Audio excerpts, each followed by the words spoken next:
Louisiana Beer Reviews Special Edition, Chimay Grande Réserve, the Blue Cap, revisited. I first reviewed this in 2011 and a few times since. This is brewed at Scourmont, Abbey, and bottled by Beers de Chimay, Belgium. So it's sent off to a private, really a private bottling plant where they have a contract with them. But that's okay. But it's produced at the Abbey. They add live yeast and sugar to the final fermentation. So they have live yeast in the bottle, so they said will ferment. And they said that live yeast is what makes the carbonation. They said before they bottle it, the beer is flat, and it's naturally carbonated through fermentation. 11.2 ounces or 33 centiliters. So it's a small bottle, 9% alcohol, and it's expensive. It was $6.99 for one bottle, but it's a non-profit beer. In other words, all the money made from this goes to support the charities of the Abbey. They use only water from the Abbey's wells, it says on the website. They have 2 wells on the property in Belgium. They've been brewing since 1862, never pasteurized nor filtered, and it contains barley and wheat. Don't know why they add wheat. All right. Imported by Win It to Middleton, Massachusetts. I'm going to have to look up Win It to.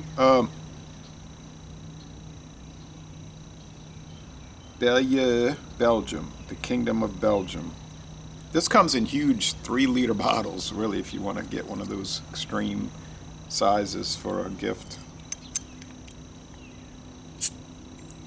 Nice hiss. They said the excess, when they, filter off the grains, the malted barley and the wheat, it's given to or I guess sold to farmers to feed their cattle. Nice smoke. They do that in St. Louis too, at the brewery there, the big brewery there. They said farmers drive up and buy the excess grain for the cattle, so they don't waste a lot of the product, really. Thick. The head on this beer is extremely thick,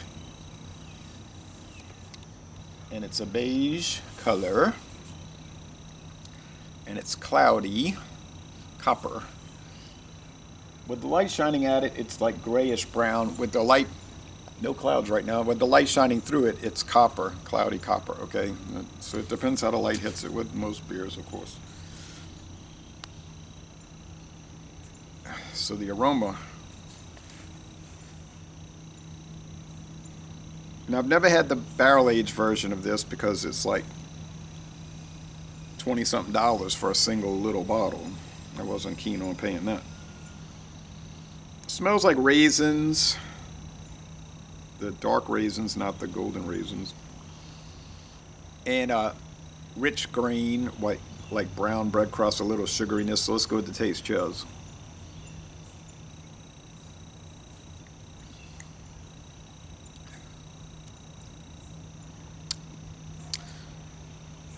The rich brown bread crust, the brown sugar syrup, the raisins, dates. Sweetness is probably 3 out of 5 sugar cubes. Bitterness, I'd say 2.5 out of 5 hop cones, not particularly bitter.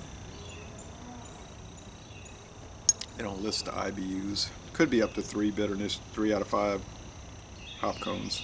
But like I say, they don't list that.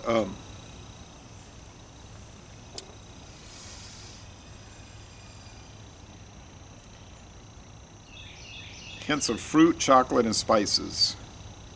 Flavor gets better and better with time. So it's made for aging.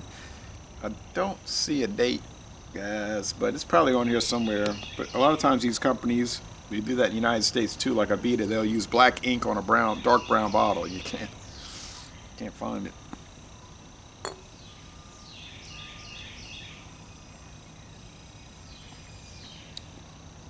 High, medium, nearly Yeah, it's definitely 3 out of 5 hop cones. Nearly heavy body, but not. Decent little lacing around the glass there.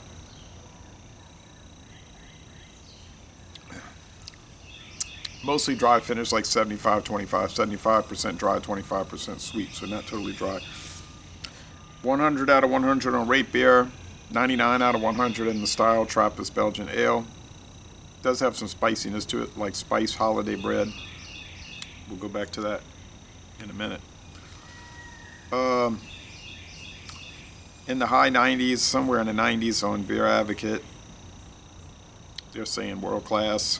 So we got world class for rate beer and Beer Advocate.